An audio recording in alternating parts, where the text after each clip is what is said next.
नमस्कार साथियों, श्रीकांत आपके सामने एक बार पुनः हाजिर हुआ हूँ। आज हमारी क्लास इतिहास की रहेगी। इतिहास में हम लोग कहाँ पहुँच गए हैं? पानीपत का अंतिम पानीपत कह रहे हैं, बाबर का जो अंतिम युद्ध हो गया था, ठीक है। इसके बाद महमूद लोदी भाग गया था और वो घाघरा का युद्ध था। इसके बाद बाबर के चारों युद्ध हो चुके हैं। बाबर के विषय में मैंने बता दिया था कि बाबर को क्या क्या कहा जाता है, क्या कैसे, लेकिन दो तीन बातें हैं जैसे मैंने बताया था। जैसे बाबर को क्या कहा जाता है? उपवनों का राजकुमार कहा जाता है। बाबर को उपवनों का राजकुमार कहा जाता है, ठीक है। दूसरा, बाबर एक विशेष पद्य शैली यूज करता था, लिखता था। वो पद्य शैली थी मुबैयान शैली। ये प्रश्न आप लोगों के एग्जाम में आते हैं, ठीक है। कौन सी शैली थी? मुबैयान शैली थी। मुबैयान शैली थी। ये विशेष प्रकार की शैली थी, पद्य में थी, जिसका एक प्रकार से कह सकते हैं कि खोज करता ही या आविष्कारक कौन था? बाबर था। तो ये बाबर के रूप में विशेष बात है। बाकी बाबर का साम्राज्य जानते ही हैं, दिल्ली से आगरा से लेके मैंने बताया था पिछली क्लास में। इसके बाद ये भी बताया था कि 26 दिसंबर 1530 को बाबर की मृत्यु हो जाती है, ठीक है। बाबर की मृत्यु हो जाती है। बाबर की मृत्यु हो जाती है तो बाबर का एक रिश्तेदार रहता है मेहंदी ख्वाजा, इसका बहनोई रहता है। बाबर का बहनोई रहता है, यानी कि बाबर के जो बहन रहती है उसका पति रहता है मेहंदी ख्वाजा। बहनोई रहता है किसका? बाबर का। बाबर का बहनोई रहता है। एक्चुअल में ये सत्ता पाना चाहता है, दिल्ली की गद्दी पे ये बैठना चाहता है, लेकिन इसका कुछ ऐसा तामझाम होता है जैसे कि इसके जो खलीफा लोग आते हैं वो भी चाहते हैं, खलीफा चाहते हैं, जो प्रमुख सरदार रहते हैं वो मेहंदी ख्वाजा को ही बनाना चाहते हैं। लेकिन इसने खलीफा के विषय में कुछ ऐसे बातें कर दी थी जिसकी वजह से खलीफा नाराज हो गया। इसके बाद 4 दिन के बाद जाके 30 दिसंबर 1530 को कौन गद्दी पे बैठता है? हुमायूं गद्दी पे बैठता है, ठीक है। तो ये बात है कुल मिला के छोटी मोटी कि हुमायूं 30 दिसंबर 1530 को गद्दी पे बैठ जाता है, ठीक है। अब आज हमारी जो क्लास रहने वाली है वो हुमायूं शेरशाह के बीच में जो लड़ाई चलती है, जो द्वंद्व चलता है, जो युद्ध चलता है। हुमायूं, आपको पता ही है कि 1540 में जो कन्नौज या बिलग्राम का युद्ध होता है उसको हार जाता है। इसके बाद 1540 से 1555 तक कह सकते हैं कि ये बाहर रहता है, भारत से बाहर घूमता फिरता रहता है, ठीक है। अभी मैं सारी बातें आपको बताता हूं कि कहां कहां ये जाता है, कहां कहां टहलता है, कैसे इसका जीवन निष्कासित हो जाता है। कुल मिला के 1530 में जब ये गद्दी पे, हुमायूं गद्दी पे बैठता है तो इसके सामने एक ऐसा साम्राज्य रहता है जिसको बाबर जो है सही तरीके से कह सकते हैं कि संचालित नहीं कर पाया था या शासन प्रशासन दृढ़ नहीं कर पाया था, क्योंकि बाबर का भारत में समय में 5 साल रहता है, 26 से 30 तक मान लीजिए, जनवरी में ही खत्म हो जाता, दिसंबर 1530 में खत्म हो जाता है।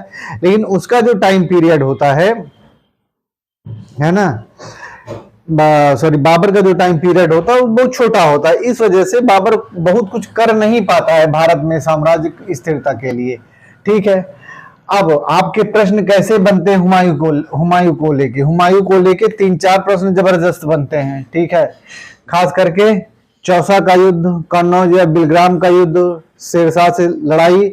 लेकिन उसके पहले 1-2 युद्ध और भी लड़ता है हुमायूं, ऐसा नहीं है। जैसे 1531 में कालिंजर का युद्ध। कालिंजर एक दुर्ग रहता है, किला रहता है, कालिंजर का युद्ध। कालिंजर का शासक रहता है प्रताप रुद्रदेव, ठीक है। प्रताप रुद्रदेव रहता है। कालिंजर का किला रहता है, इसका ये घेरा डालता है, 7-8 महीने तक घेरा डाला रहता है, मगर इस किले को जीत नहीं पाता है। और इसको पता चलता है जब ये कालिंजर का घेरा डाला रहता है, ये कालिंजर मध्य प्रदेश और बुंदेलखंड की सीमा वाला जो एरिया, मध्य प्रदेश का जो बुंदेलखंड वाला एरिया है, और खास करके बांदा वाला जो एरिया आज के समय में, ये जो उत्तर प्रदेश और मध्य प्रदेश की जो सीमा बुंदेलखंड से सटी हुई, वहीं पे कालिंजर का क्षेत्र है, वहीं पे ये घेरा डाला रहता है और 7-8 महीने तक का घेरा डाला रहता है। जब ये घेरा डाला रहता है तभी ये पता चलता है कि महमूद लोदी, मैंने बताया था कि महमूद लोदी घाघरा के युद्ध में मरा नहीं है, वो भाग गया है। फिर वो अफगानों की शक्ति को इकट्ठा कर रहा है। इसको ये पता चलता है कि बिहार से लेके जौनपुर तक बिहार से लेके जौनपुर तक महमूद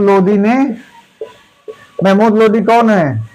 इब्राहिम लोदी का भाई है, ठीक है, इब्राहिम लोदी का भाई है। इब्राहिम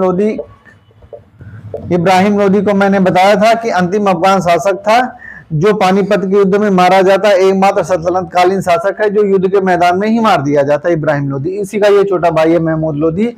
इसने क्या किया है कि बिहार से जौनपुर तक, इसी समय मैं आपको बता दूं कि जैसे गुजरात का शासक रहता है बहादुर शाह, सबसे मजबूत शासक अगर इस समय है कोई तो बहादुर शाह, ठीक है। आपने वो कहानी सुनी होगी हिंदी की किताबों में बहुत सारी कि जो चित्तौड़ की राजमाता रहती कर्णवती, ठीक है, चित्तौड़ की राजमाता रहती हैं कर्णवती।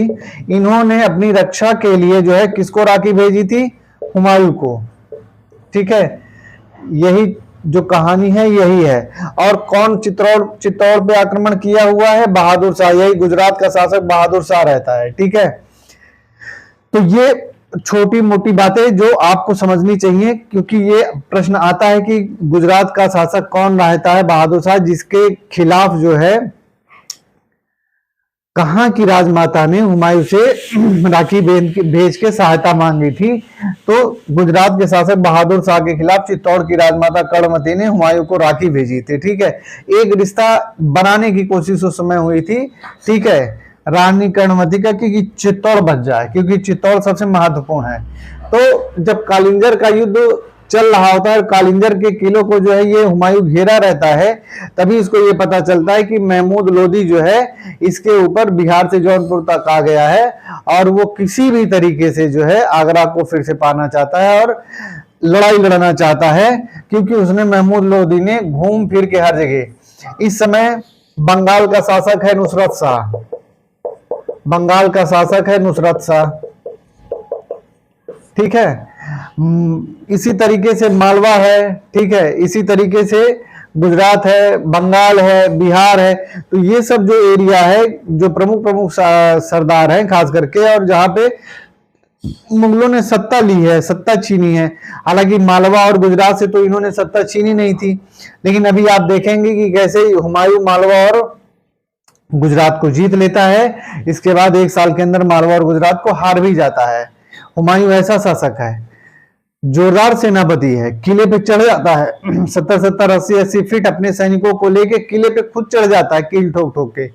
इस मामले में जबरदस्त है, लेकिन निर्णय न ले पाने की स्थिति की वजह से हुमायूं की ऐसी स्थिति हो जाती है, भारत को शासन छोड़ना पड़ता है, या यूं कह सकते हैं कि दर बदर भटकना पड़ता है।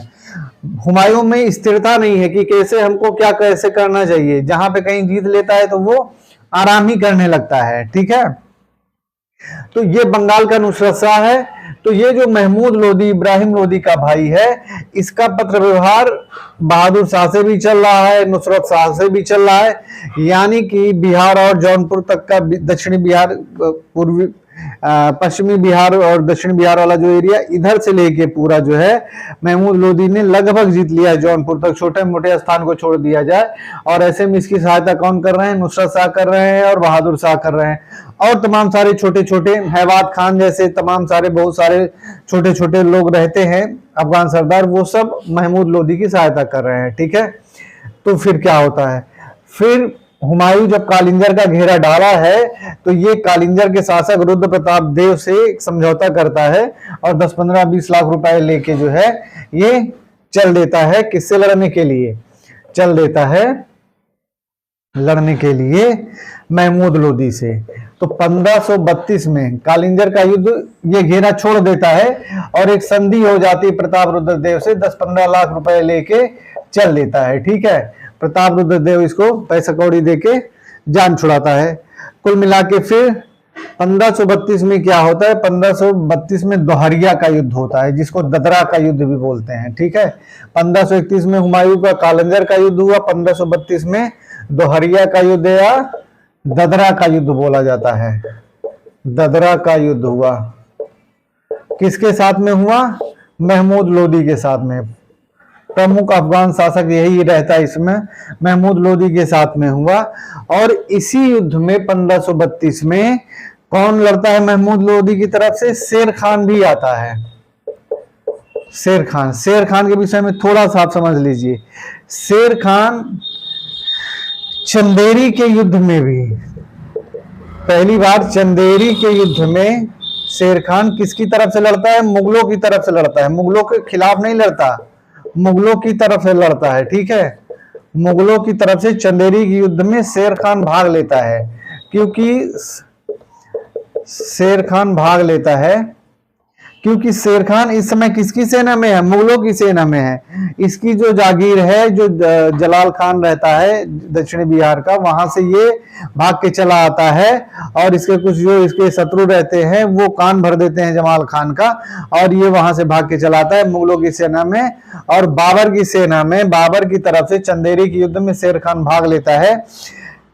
बाबर ने शेर खान के लिए एक बात कही थी जो बहुत हिट बात है और जगह जगह किताबों में मिलता है। बाबर ने कहा था कि इस लड़के पे नजर रखिएगा, इस लड़के के ललाट पे जो है राजयोग का चिन्ह दिखाई पड़ता है बाबर को, ठीक है। बाबर ने इस बात को कहा था प्रमुख अपने सरदारों से और सबको चेतावनी दी थी कि शेर खान से सतर्क रहिएगा। शेर खान तब एक साधारण सा सैनिक रहता है और उसी समय में जो है बाबर ने शेर खान के लिए बात कही थी और शेर खान आगे चल के आप देखते हैं इस बात को सही भी कर देता है, ठीक है। तो आपके सामने अगर ये प्रश्न आ जाए कि शेर खान ने किस युद्ध में मुगलों की तरफ से भाग लिया था, तो ये प्रश्न होगा चंदेरी के युद्ध में, ठीक है। दूसरा, कौन सा ऐसा दूसरा युद्ध होता है दोहरिया या ददरा का युद्ध जिसमें शेर खान महमूद लोदी की तरफ से भाग लेता है? तो दोहरिया का युद्ध, ददरा का युद्ध, ठीक है। ये सब आपके प्रश्न हैं, ऐसे ही आते हैं कि किस युद्ध में मुगलों की तरफ से शेर खान ने भाग लिया था। ऑप्शन आ जाएगा घाघरा का युद्ध, चंदेरी का युद्ध, पानीपत का युद्ध और इनमें से कोई नहीं। अब आप परेशान हो जाएंगे कि शेर खान कहां भाग लिया था, शेर खान तो हुमायूं के विरोध में था। ऐसा नहीं है। अगर कथन कारण का ऐसा ही प्रश्न बन जाए कि शेर खान ने मुगलों की सेना में सेवा दी थी, ठीक है, कथन के रूप में, दूसरे कारण के रूप में क्योंकि शेर खान मुगलों की सेना के तौर तरीकों को या युद्ध नीतियों को समझना चाहता था, ठीक है, दोनों सही है कथन कारण। क्योंकि शेर खान आप देखेंगे कि जो दूसरा कन्नौज का या बिलग्राम का युद्ध होता है 1540 में होता है, उन्हीं नीतियों का प्रयोग किया युद्ध के मैदान में जो अमूमन बाबर करता था, यानी मुगल करते थे। यानी कि मुगलों के युद्ध नीति से ही शेर खान ने मुगलों के युद्ध के विरोध में जाके उसको, मतलब कि मुगलों के विरोध में जाके अपने तरफ अपना के उसको हुमायूं को हरा दिया था। तो शेर खान ऐसा था, ठीक है। ये कुछ बातें शेर खान से संबंधित थी जो बताना जरूरी था, ठीक है। बाकी तो मैं शेर खान जब पढ़ाऊंगा इसके बाद तो द्वितीय अफगान शासन तो बताऊंगा। तो ये दोहरिया के युद्ध पे आते हैं। तो ये जो दोहरिया का युद्ध होता है जिसको ददरा का युद्ध बोलते हैं, इसमें शेर खान भी भाग लेता है, महमूद लोदी हार जाता है और ये भाग जाता है और फिर इसकी शक्ति कह सकते हैं एक प्रकार से समाप्त हो जाती है, ठीक है। ये स्थिति होती है। फिर क्या होता है 1535-36 तक, या कह सकते हैं कि 1535-36 के बीच में गुजरात के बहादुर शाह से इसका युद्ध होता है। सीधे तरीके से युद्ध नहीं होता है, लेकिन यही वो समय है कि जब ये बहादुर शाह के खिलाफ लड़ाई लड़ता है और यही वो समय है जो मैंने बताया था कि बहादुर शाह ने 1935 के एंड में चित्तौड़ का घेरा डाला है, चित्तौड़ का घेरा डाला था। चित्तौड़ को हराने के लिए गए थे। चित्तौड़ की राजमाता कर्णवती थी जिन्होंने हुमायूं को निमंत्रण भेजा था कि बहादुर शाह से रक्षा कर लीजिए, लेकिन बहादुर शाह ने जिहाद का नाम लेके, धर्म युद्ध का नाम लेके, काफिरों के विरुद्ध युद्ध का नाम लेके हुमायूं को रोक दिया था और हुमायूं ने भी इस बात को मान लिया था। हालांकि हुमायूं शाह धीरे धीरे चित्तौड़ की तरफ बढ़ता रहता है, वो मालवा से आगे बढ़ता रहता है, आगरा से आगे बढ़ता रहता है, क्योंकि आगरा में रहता है और आगरा से जब आप थोड़ा सा इस तरफ जाएंगे, जो है पश्चिम की तरफ जाएंगे, तो चित्तौड़ पड़ता है, ठीक है। तो ये बढ़ता रहता है और फिर जाके जब बहादुर शाह ने चित्तौड़ को जीत लिया जो है, तब तक हुमायूं क्या करता है कि आगरा और इधर पूरा नीचे वाला एरिया जो है मालवा वलवा वाला जो है इसने जीत लिया था, ठीक है। यानी कि मालवा वो जीत पहले ही से लिया रहता है, मल्लू खान वहां पे रहता है, वो सब हार जाते हैं। मांडू में रहता है, मालवा की राजधानी मांडू थी। ठीक है, तो इस तरह से मालवा को भी जीत लेता है हुमायूं, वो कहानी दूसरी है। ठीक है, इसके बाद फिर मेन बात है कि बहादुर शाह चित्तौड़ को जीत तो लेता है, लेकिन इसके आने का सारा रास्ता जो है मालवा वलवा वाला पूरा एरिया ये जीत लेता है। तो इस वजह से इसके आने का रास्ता बंद हो जाता है गुजरात की राजधानी अहमदाबाद पे। तो क्या होता है, ऐसे समय में ये भाग जाता है बहादुर शाह, और बहादुर शाह जब भाग जाता है तो यही जो टाइम पीरियड होता है 35-36, मालवा और गुजरात को जो है हुमायूं जीत लेता है। ठीक है, मालवा और गुजरात को जीतने के बाद में गुजरात में अपने छोटे भाई को अस्करी को गुजरात का सूबेदार बना देता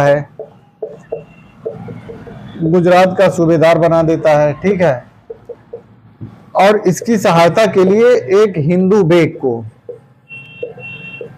बेग इसका प्रमुख विश्वस्त पात्र रहता है व्यक्ति हुमायूं का, अस्करी की सहायता के लिए हिंदू बेग को जो है नियुक्त कर देता है।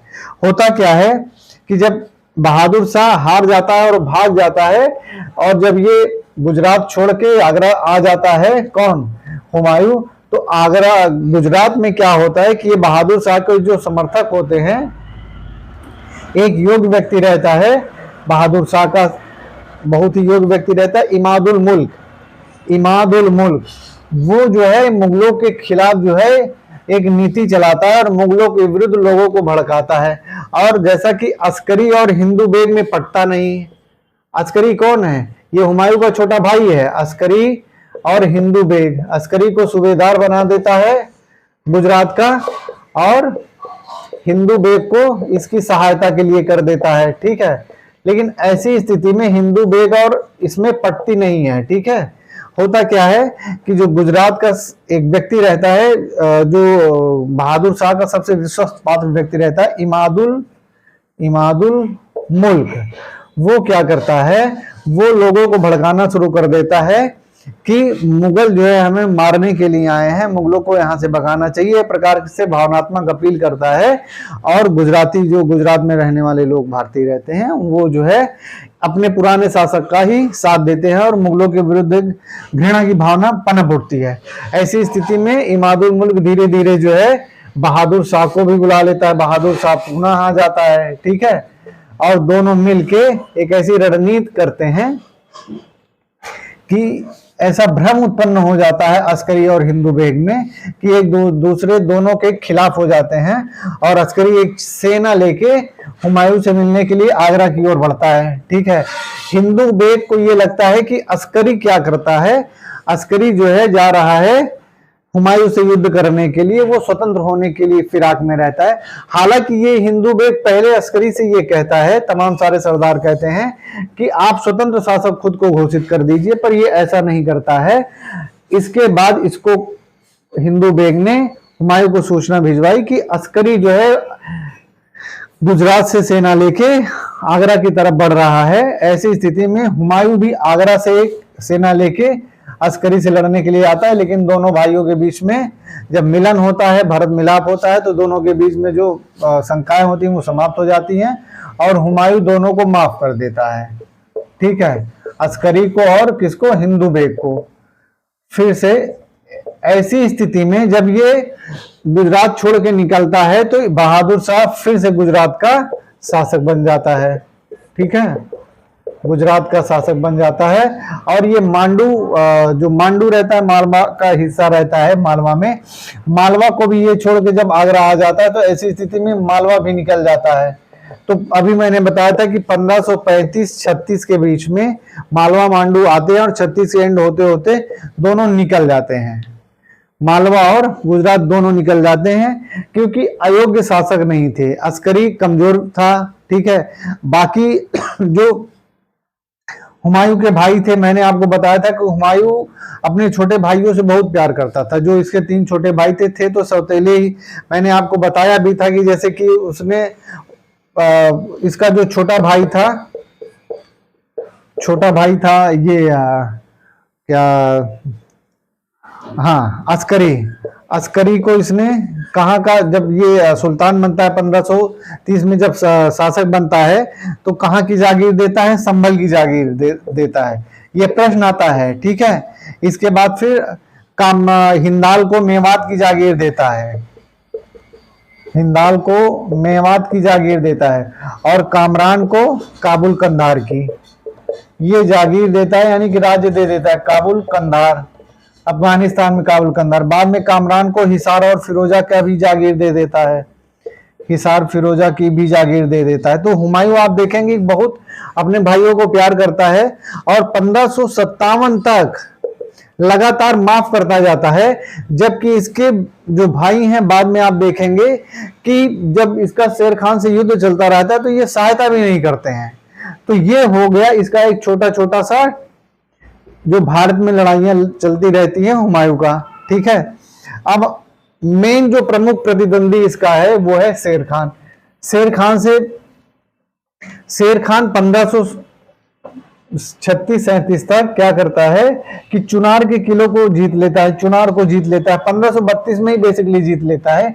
लेकिन हुमायूं जो है शेर खान की तरफ ध्यान नहीं देता है, ठीक है। हुमायूं शेर खान की तरफ ध्यान नहीं देता है, और शेर खान अपना दक्षिणी बिहार में जो है वो एक प्रकार से कह सकते हैं कि 1532 के बाद दक्षिणी बिहार का शासक ही बन जाता है। 1535 में जो है वो बंगाल के शासक को भी हरा देता है। 1535 की बात है, बंगाल का शासक जो प्रमुख शासक रहता है 34-35 में नुसरत शाह, ठीक है, जो बाबर के भी समय रहता है, हुमायूं को शुरुआती काल में भी रहता है, उसकी मृत्यु हो जाती है, और नुसरत शाह का लड़का रहता है महमूद शाह, ठीक है। महमूद शाह अयोग्य और कमजोर रहता है, बंगाल का शासक रहता है। तो इसके भी साथ लड़ाई लड़के इससे समझौता करके 10 लाख रुपए बंगाल के शासक से ले लेता है। इसके पहले शेर खान ने क्या क्या जीत लिया है, शेर खान खुद को दक्षिणी बिहार का शासक घोषित कर दिया है, दक्षिणी बिहार का, ठीक है। चुनार का किला जीत लिया है 1532 में ही, चुनार का किला, बिहार में ही रोहतासगढ़ का किला, ठीक है, ये सब जीत लिया है, ठीक। ये जो खास करके पूर्वी हिस्से वाला भारत का, ये जो बनारस, ये सब पूरा वाला, मिर्जापुर वाला, आज के समय वाला जो आप एरिया, ये सबको जीत लिया है, क्योंकि चुनार यहीं पे है, ठीक। तो ऐसी स्थिति में पूर्वी हिस्से में शेर खान ने अपनी स्थिति मजबूत कर ली है, ठीक है।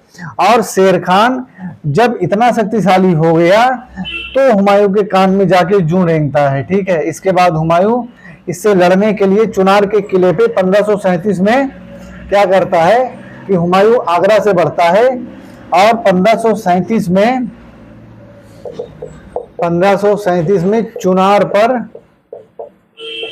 चुनार पर आक्रमण करता है। आक्रमण का मतलब चुनार का ये किला रहता है, इसी किले को पाने के लिए, क्योंकि चुनार का किला बहुत ही महत्वपूर्ण है, ठीक है।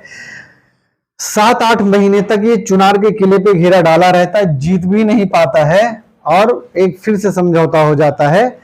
तो ऐसी स्थिति में हुमायूं और इसके बीच में समझौता हो जाता है, और हुमायूं को 15 लाख रुपए देने की बात करता है, 15 लाख रुपए देने की बात करता है, ठीक है।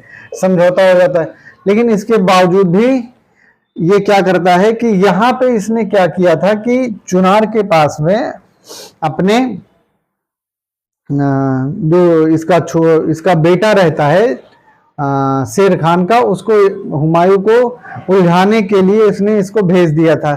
इसी तरीके से ये पड़ा रहता है, और धीरे धीरे समय आ जाता है 1538 का। ऐसी स्थिति में क्या होता है कि ये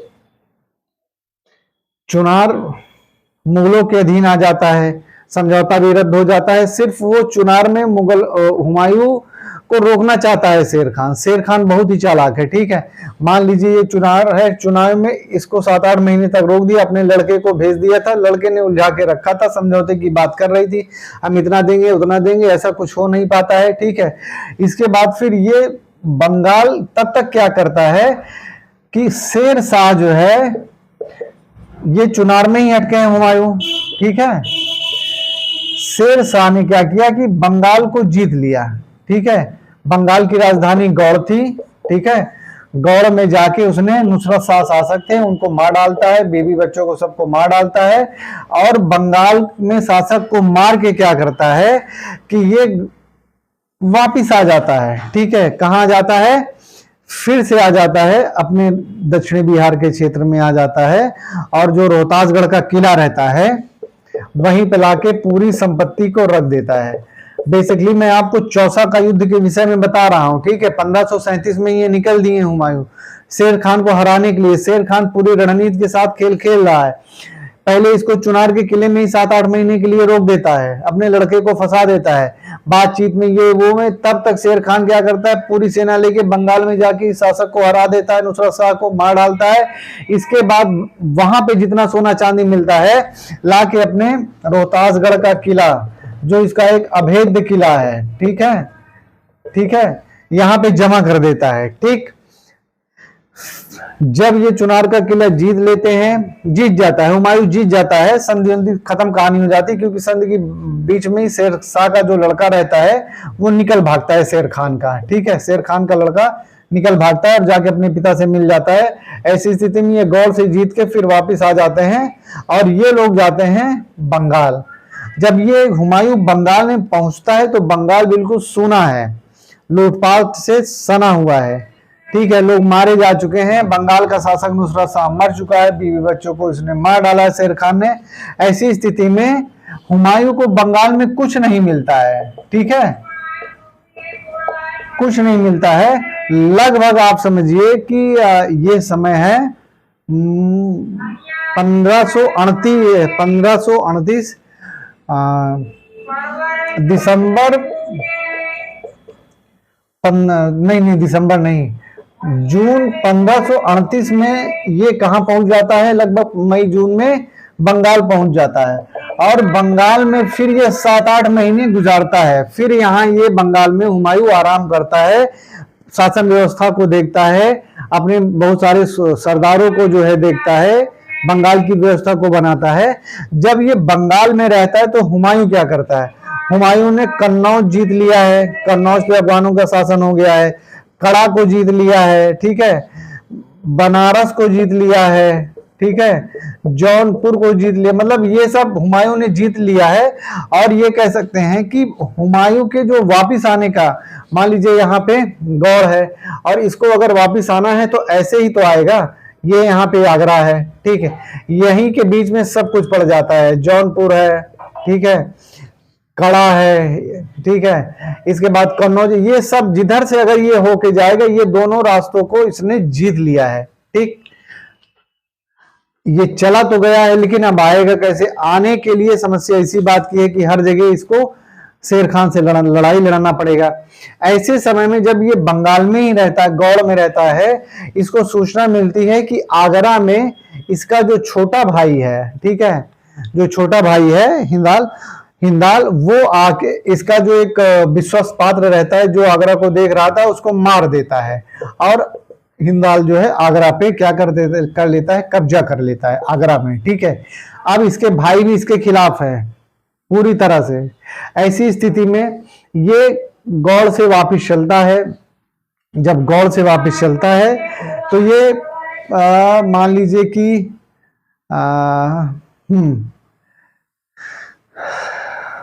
गौड़ से ये चलता है जनवरी में चल देता है, जनवरी फरवरी में चल देता है गौड़ से, ठीक है, जनवरी फरवरी 1539 में गौड़ से चलता है। और कुछ दिन में जाता तो ये उत्तरी तरफ से है गंगा के, लेकिन लौटता ये गंगा के दक्षिणी तट से है, ठीक है, गंगा के दक्षिणी तट से लौटता है। इसके बाद फिर गंगा का ये एक एरिया है, चौसा का मैदान है, ठीक है, चौसा का मैदान है। ये चौसा का मैदान गंगा और कर्मनासा नदी के बीच में है, ठीक है, गंगा और कर्मनासा नदी के बीच में है चौसा का मैदान। इसी चौसा के मैदान में गंगा के दक्षिणी सिरे को पार करके ये उत्तरी सिरे पे आ जाता है गंगा के, ठीक है। ये मान लीजिए गंगा है, ठीक है, ये गंगा है और ये कर्मनासा है, ठीक। ऐसी स्थिति में क्या होता है कि इसका जो एरिया होता है जहां पे ये चौसा का मैदान है, ये निचला इलाका है, ठीक है। अगर बारिश हो जो है तो यहाँ पे पानी भर जाएगा। शेर खान इस बात को समझता है, बहुत बाकायदे से समझता है। ये फरवरी 1539 में चौसा के मैदान पे आ जाते हैं और ये मान लीजिए ऊपर की तरफ इनकी सेना, नीचे की तरफ इनकी सेना है, और ऊपर की तरफ किसकी सेना है, शेर खान की सेना है। शेर खान बहुत चालाक सेनापति है, शासक है, ठीक है। वो 3 महीने तक युद्ध को रोका रहता है, संधि की बात करता है, तमाम सारी बातों को करता है, उलझाए रखता है इसको। और जैसे ही जून में बारिश होती है, ठीक है, वैसे ही ये जो इसका निचला वाला एरिया है, इसमें जहां पे इसकी सेना रुकी रहती है, इसकी शिविर रुकी रहती है, ये सब पानी भरने लगता है। जब पानी भरने लगता है तो अफरा तफरी की स्थिति धीरे धीरे बढ़ जाती है। और एक रात 26 जून, हालांकि कहीं कहीं 25 जून भी मिलता है, कहीं कहीं 26 जून भी मिलता है, कहीं कहीं 27 जून भी मिलता है। 26 जून 1539 को एक रात की बात है कि शेर खान ने इन सब के ऊपर आक्रमण कर दिया, ठीक है। बारिश हुई थी जबरदस्त, ये लोग खुद ही परेशान थे, और ऐसी स्थिति में मुगलों की सेना में भगदड़ मच जाती है, ठीक है, भगदड़ मच जाती है, और बिल्कुल से हुमायूं की जान पे आ जाती है। काफी सैनिक मारे जाते हैं। हुमायूं खुद किसी तरीके से जान बचा के गंगा पार करता है, ठीक है, गंगा पार करके भागता है। और यहीं पे एक आप लोगों ने सुना होगा, भिस्ती नामक व्यक्ति रहता है, भिस्ती रहता है, भिस्ती जो ना वो सब अपना वो होते नहीं गंगा के किनारे भिस्ती, तो वही भिस्ती जो है इसकी जान बचाता है, ठीक है। और किसी तरीके से ये भिस्ती गंगा पार करा के हुमायूं को बचाता है। कुल मिला के इसका नाम है निजाम। निजाम नामक एक भिस्ती रहता है। भिस्ती ही अमूमन पूछा जाता है कि एक भिस्ती किसको बचा के जो है जान बचाता है। बदले में जब हुमायूं आगरा आता है तो एक दिन के लिए इसी निजाम को या भिस्ती को एक दिन का बादशाह बनाता है, एक दिन का बादशाह बनाता है। और यही भिस्ती चमड़े की सिक्के भी जारी करता है, ठीक है। जो निजाम नामक भिस्ती है, ये एक दिन का शासक भी हुमायूं बनाता है इसको। हुमायूं बहुत दयालु शासक है, ठीक है।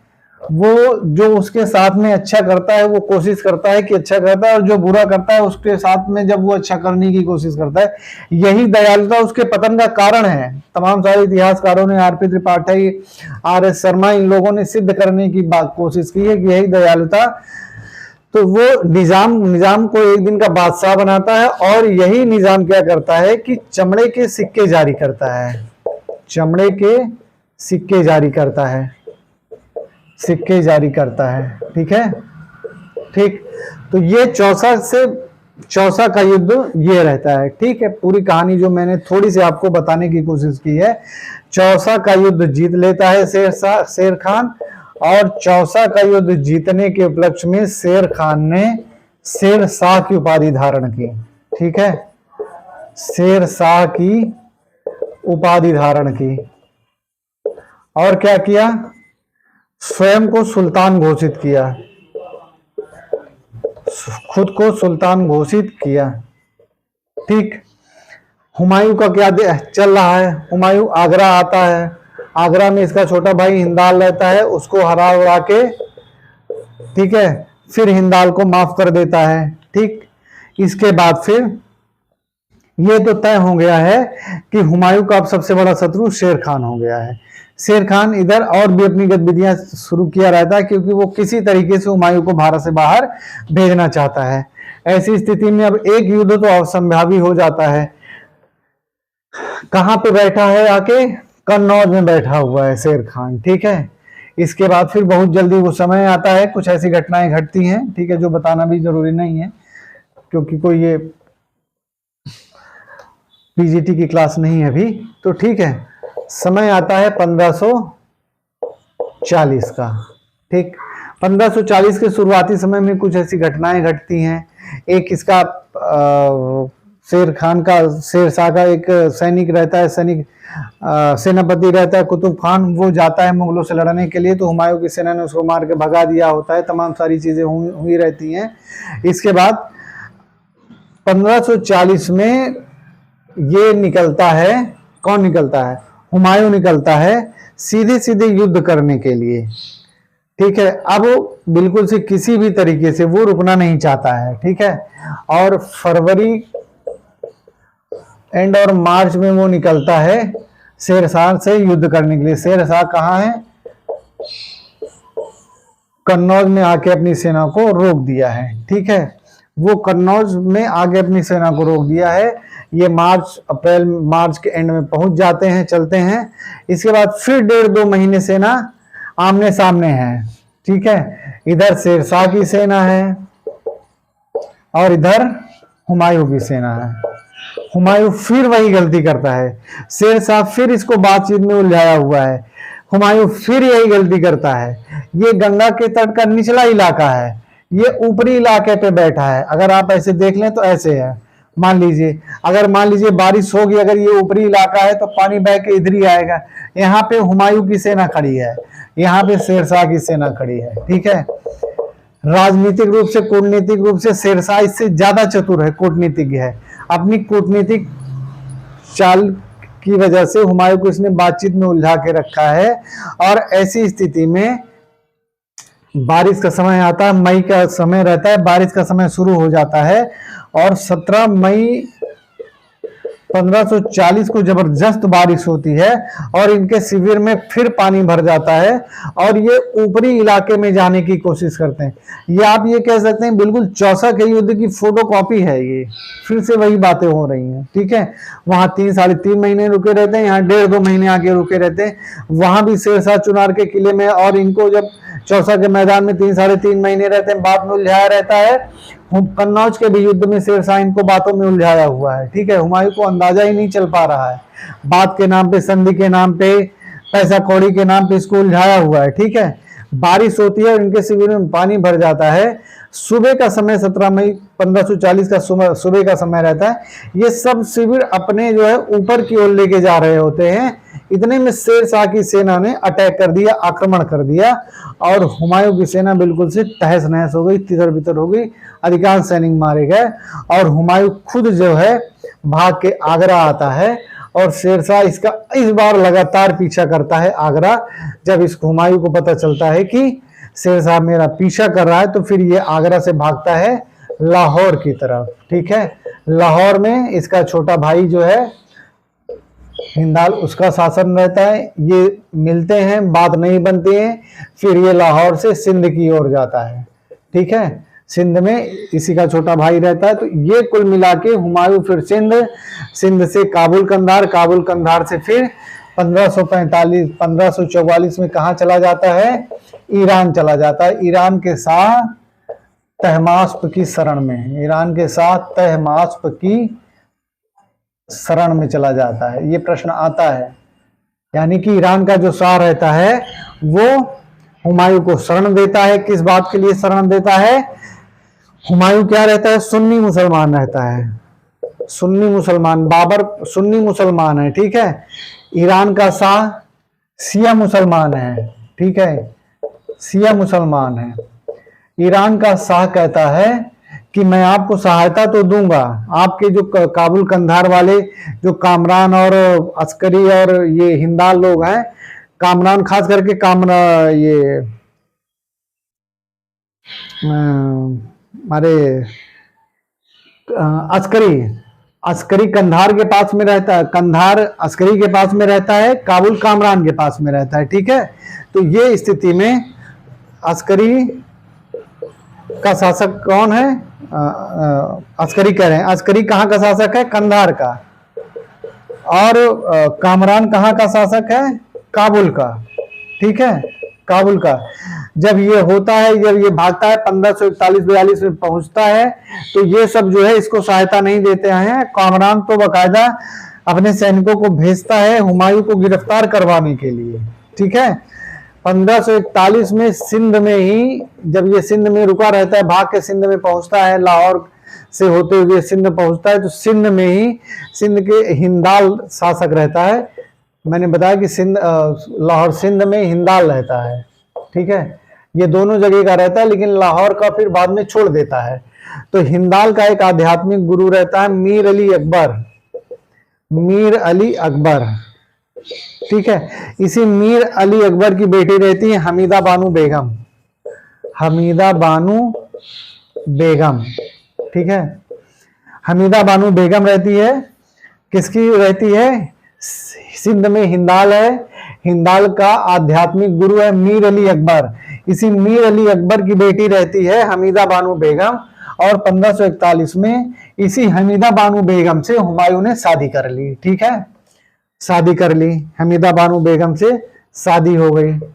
ठीक है, इसी हमीदा बानो बेगम से 1542 में जब ये आता है, मेवाड़ के शासक मालदेव रहते हैं उस समय, और मालदेव ने ये खबर भिजवाई थी हुमायूं को कि आप आइए, मैं आपकी सहायता करूंगा और शेरशाह के खिलाफ आपको मदद दूंगा।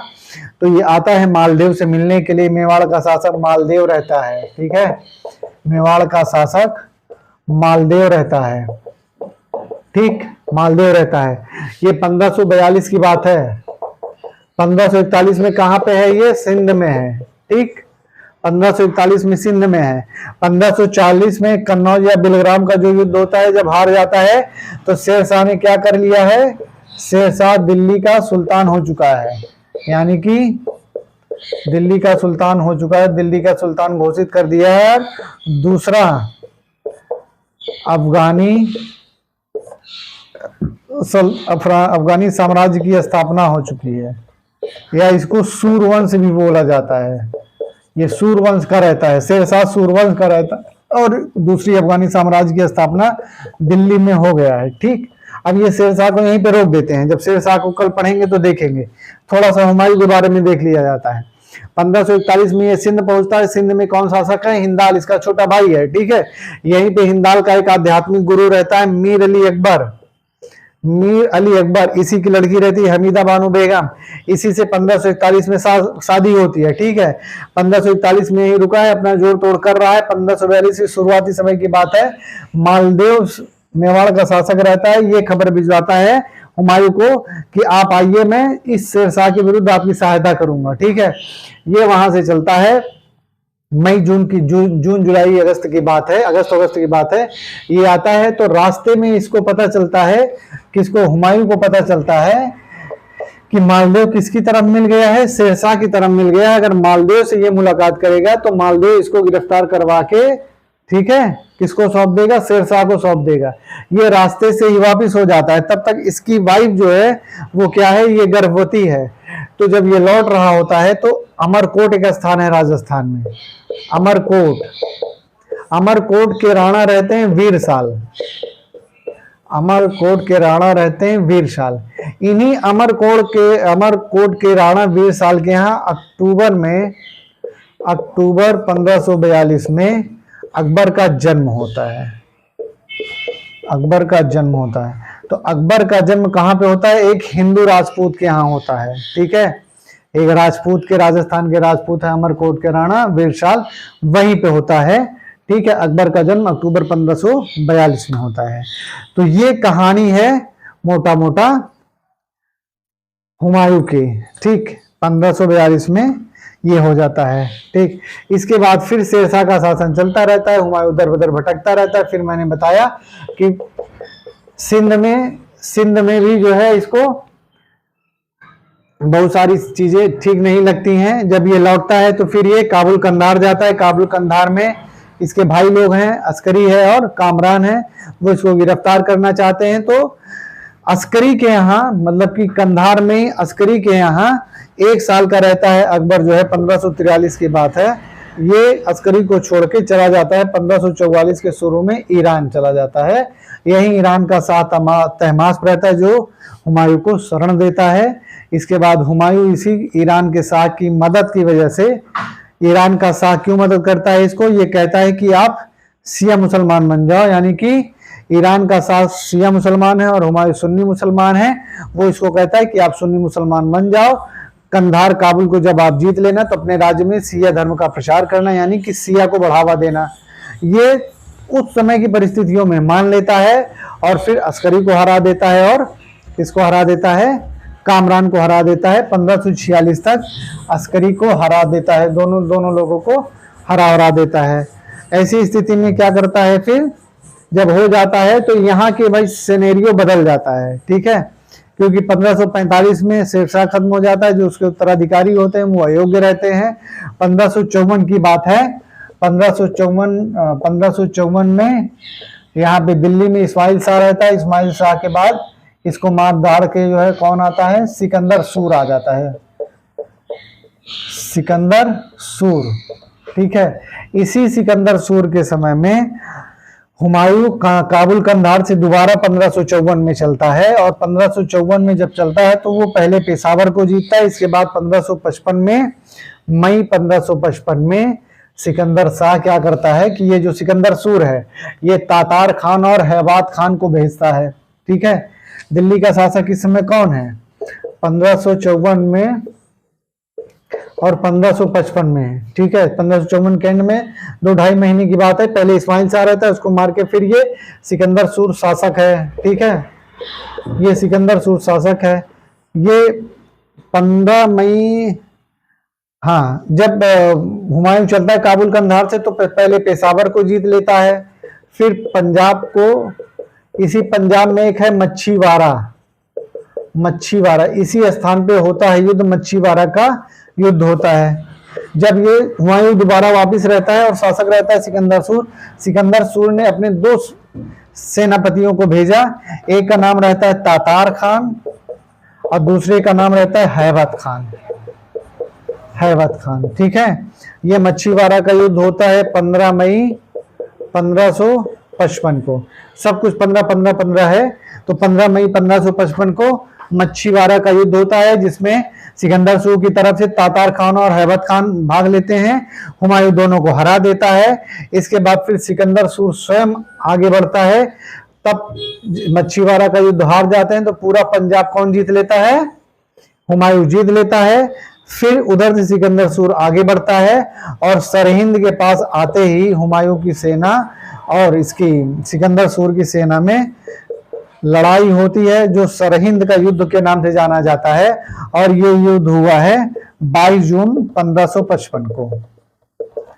ये 2 युद्ध बहुत इंपॉर्टेंट है जब हुमायूं वापिस भारत की सत्ता को पाता है। ठीक है, 1554 में चलता है, पहला 15 मई 1555 को मच्छीवाड़ा का युद्ध तातार खान और हैबत खान के साथ में, दूसरा फिर सिकंदर सूर शासक रहता है दिल्ली का, वो खुद आता है इससे लड़ने के लिए। सरहिंद का युद्ध होता है 22 जून 1555 को, जिसमें क्या होता है, सिकंदर सूर हार जाता है, हुमायूं जीत जाता है और जीत जाता है। और इसी सरहिंद के युद्ध से ही भारत में अफगानों की सत्ता का सदा के लिए अंत हो जाता है, फिर ये कभी नहीं आ पाते हैं और अफगान साम्राज्य का भारत में सूर्योदय अस्त हो गया है। फिर सरहिंद के जीतने के बाद दिल्ली आता है और 23 जुलाई 1555 को हुमायूं क्या करता है, दोबारा दिल्ली का शासक बनता है। ठीक है, दिल्ली का शासक दोबारा बनता है। तो ये रहा हुमायूं की बात और ये रही हुमायूं की कहानी। इसके बाद फिर 27 जनवरी 1556 को इसकी मृत्यु हो जाती है, जो पुस्तकालय बनाया रहता है वहीं से लुढ़क जाता है। तो ये रहा हुमायूं का पूरा कालक्रम शेरशाह के साथ में साथियों, और मुझे आशा है कि आपको ये क्लास जरूर पसंद आएगी। किसी भी एग्जाम के पॉइंट ऑफ व्यू से बहुत सारे क्वेश्चन है इसमें, आप अगर लिखते जाएंगे तो कम से कम 20 से 25 क्वेश्चन आपको मिलेंगे। ठीक है, क्योंकि सारे जो इंपॉर्टेंट युद्ध हैं सारे के विषय में मैंने बता दिया है। ठीक है, तो आपको क्लास कैसी लगती है आप जरूर बताइएगा। मेरे चैनल के साथ जरूर से जरूर जुड़िए, अपने दोस्तों को जोड़िए, जितने भी लोग देख रहे हैं बढ़ावा देंगे तो ऐसी बहुत सारी क्लासेस चलती रहेंगी। तो ठीक है साथियों, फिर मिलते हैं दोबारा क्लास में, तब तक के लिए नमस्कार।